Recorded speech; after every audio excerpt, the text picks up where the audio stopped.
an afterthought after I started getting these videos together and making your own black powder. I figured I better say I'm not responsible for anything that may occur from you trying this at home.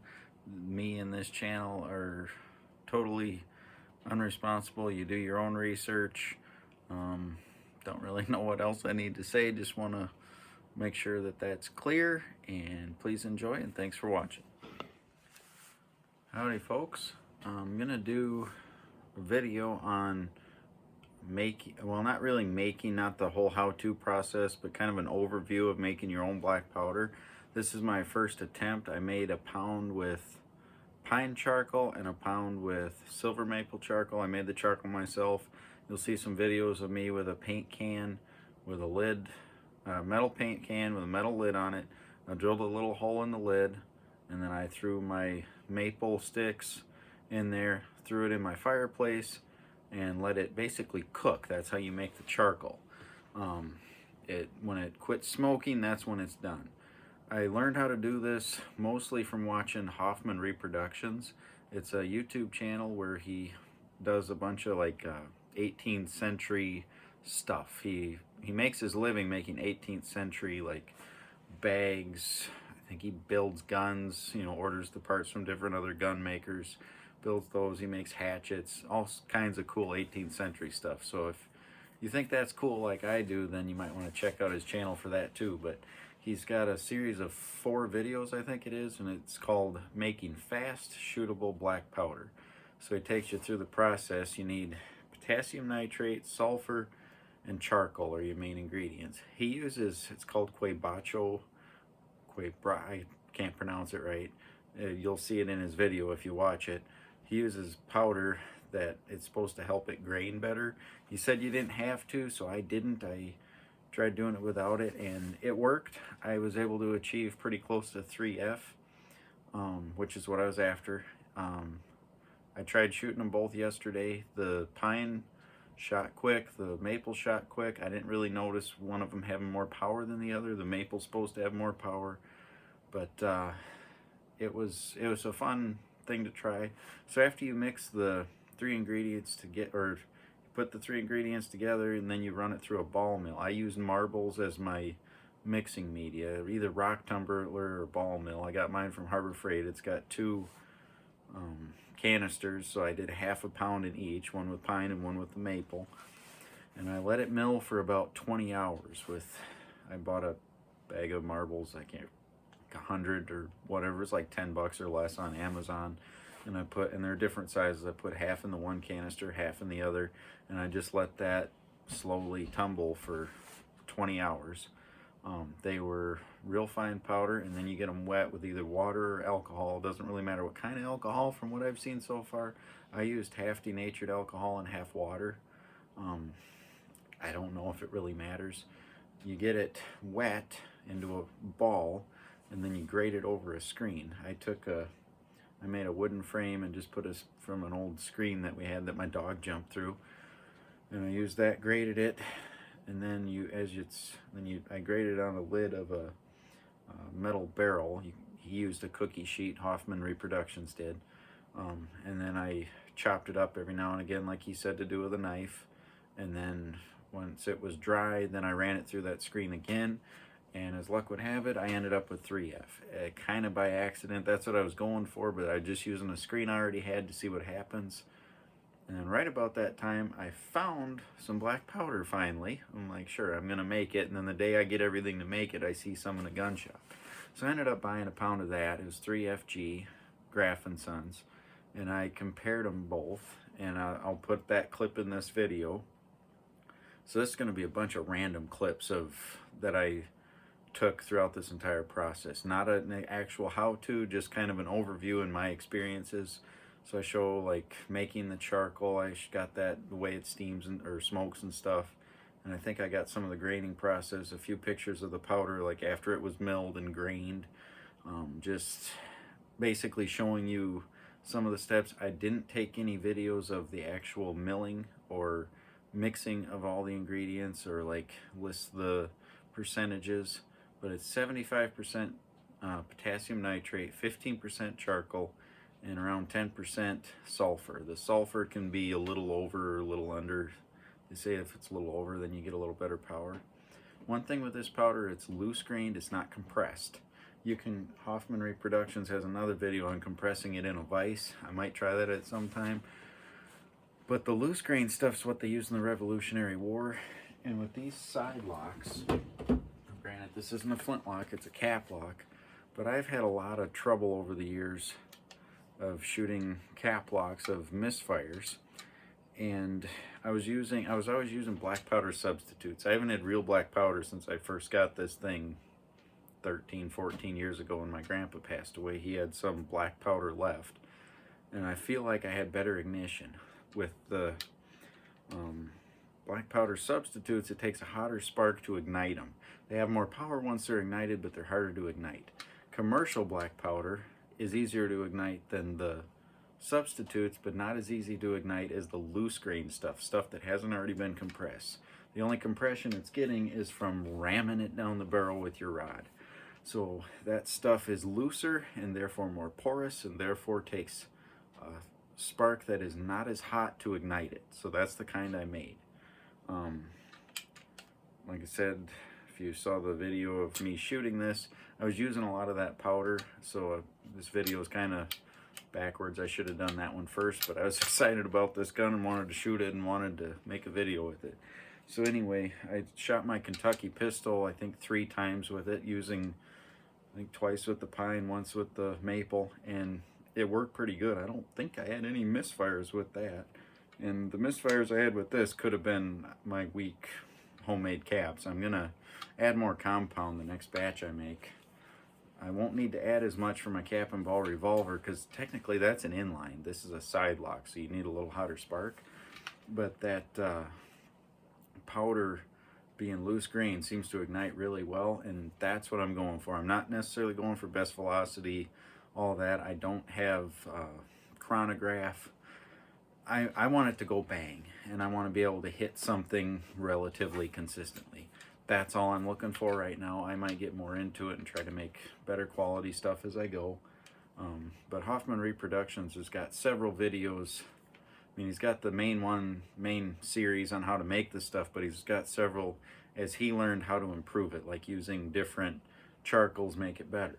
Another channel, I recommend Hoffman Reproductions over this guy because Hoffman Reproductions is a good Christian, kid-friendly channel. There's no cussing, there's nothing like that. And at the end of every video, he has a Bible verse. I really like that. The other channel that has even more homemade black powder content is called Everything Black Powder. He's got great videos on what to do with the process. He's tried ridiculous amount of different kinds of charcoal from Wonder Bread. Some of the best velocities he got was out of toilet paper, of all things. He said cottonwood was even better yet. I found some cottonwood twigs at my in-laws, so I'll be trying that in my next batch. I don't know when I'll get around to making that. But he uses a lot of cuss words throughout his videos, so I can't watch them when my kids are awake, and I don't want to hear that when I'm at home. So that's just me. You can do what you want. But I recommend Hoffman Reproductions if you want to get into making your own black powder. So now I'll show you the way I have this edited together. Once I add this video to it, it'll be this one, then the shooting, and then the few clips and pictures I took as I was actually making it. I recommend, if you want real black powder and you don't mind spending a weekend putzing around with it, and you don't have to do it the entire time. Like, once you actually get everything set up, you put it in your ball mill and leave it for a day, and then as long as it stays cool and dry, you could work on it again a month from then, a year from then. I think it would be fine as long as it stays cool and dry and is milled fine enough, and then you can grain it later. And the graining process, that took about a day of working at it on and off. So you can leave the house for a couple hours, you can do other things around the house if you're staying home. It doesn't have to be as time-consuming and overwhelming a thing as it looks when you first watch that video. When I first watched it, I'm like, I don't think I'm ever going to try that. But I watched it 3 or 4 times, and I'm like, I think I can do this. And I did, and it worked. So I guess that's it. This is going to be kind of a long video, me yakking at you here. So I'll end off here and hope you enjoy the rest of it. And if you want to make your own black powder, I would suggest slowly gathering stuff like I did and watching enough videos to get your confidence up that you can do it. I mean, get all the information you can. Watch everything black powder, watch Hoffman Reproductions. There's, I'm sure, some other channels out there that get every little bit and piece that you can and then try it. The Bible says in a multitude of counselors there is safety. So the more people you listen to and the more videos you watch, the safer you're going to be with this stuff. You don't want to do anything unsafe. This stuff is actually less powerful than the commercial brand, so like you don't have to worry about it blowing up your gun if you're using standard loads. If anything, you can add more powder than you can with the commercial powder. So, all right, that's it. Thanks for watching, and I hope you enjoy the rest of it. Here's testing homemade black powder. This is made with pine for the charcoal. Homemade percussion cap on it.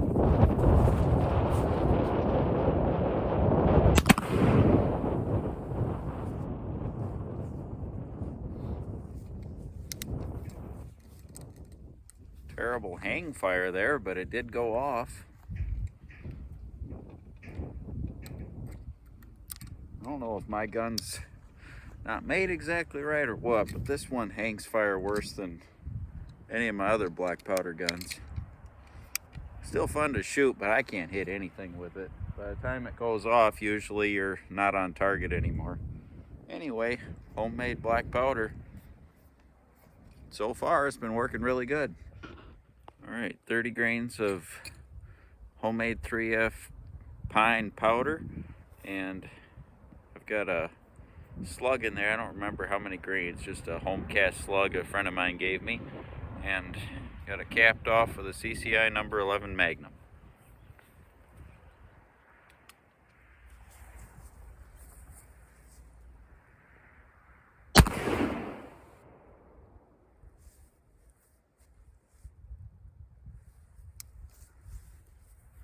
I don't think I've hit the target yet with this thing. Every single shot, the caps get stuck in the hammer too.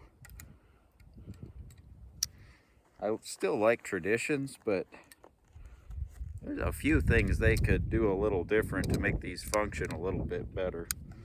Not sure what they would be, but I don't have that problem with this old Markwell. It was really a cheap gun, probably even cheaper than Traditions. And just looking at it, it looks cheaper. I don't have that problem with the caps all that often. So anyway, homemade black powder. It's a lot of fun.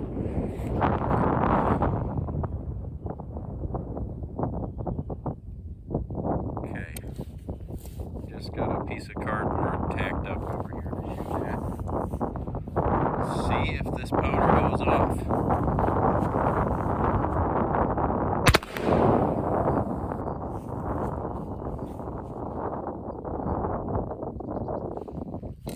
Well, it went off.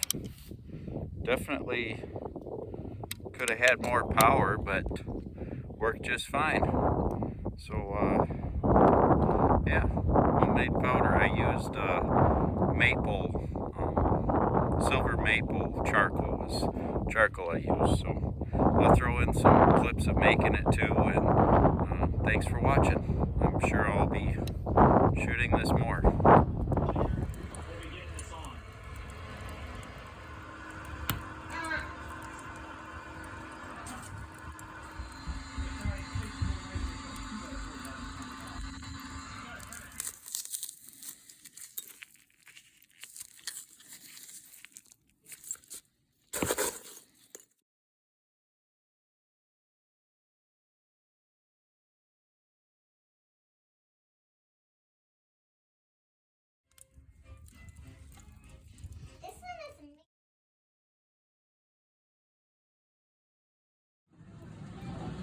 Howdy folks, this is my first time making my own black powder. This stuff I used silver maple twigs to make the charcoal. This stuff I used pine. As you can see, same graining process, got it wet to about the same consistency. You'd have to watch Hoffman Reproductions or Everything Black Powder to see the rest of the process, because I did not film it. Partly because I don't really know what I'm doing until I do it a couple times. Like I said, my first attempt, but that silver maple stuff is graining way better, and the charcoal actually smells good when you're making it for the silver maple. But for the pine, that is the worst smelling stuff, and it is really dusty. I will never make it again. I'll stick with silver maple. I might try cottonwood. I've heard that's good. Everything Black Powder, some of the best results he ever got was toilet paper, of all things. You gotta chop up the grains every now and then, but the pine stuff just don't chop good. The maple, on the other hand, chops really nice. So, don't know exactly how I'm going to put this video up, or if I will, but that's what they look like at this point when they're half dry after putting them into a clump.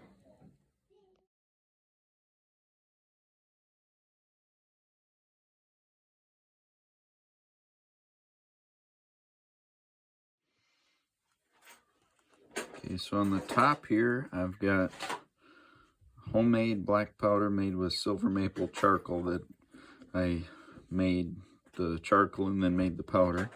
And here is Graff & Sons black powder 3FG. So as you can see, the Graff & Sons is shinier, but that's compressed. Mine is loose grained, so mine's more like what it would have been made in the Revolutionary War. This would be like, ever since the War of 1812, they compress it and then grain it, and this is just grained. Anyway, I think I achieved pretty close to 3F equivalent. If you look at the grain sizes there, they're about the same. So anyway, we'll be trying them both out and see what happens.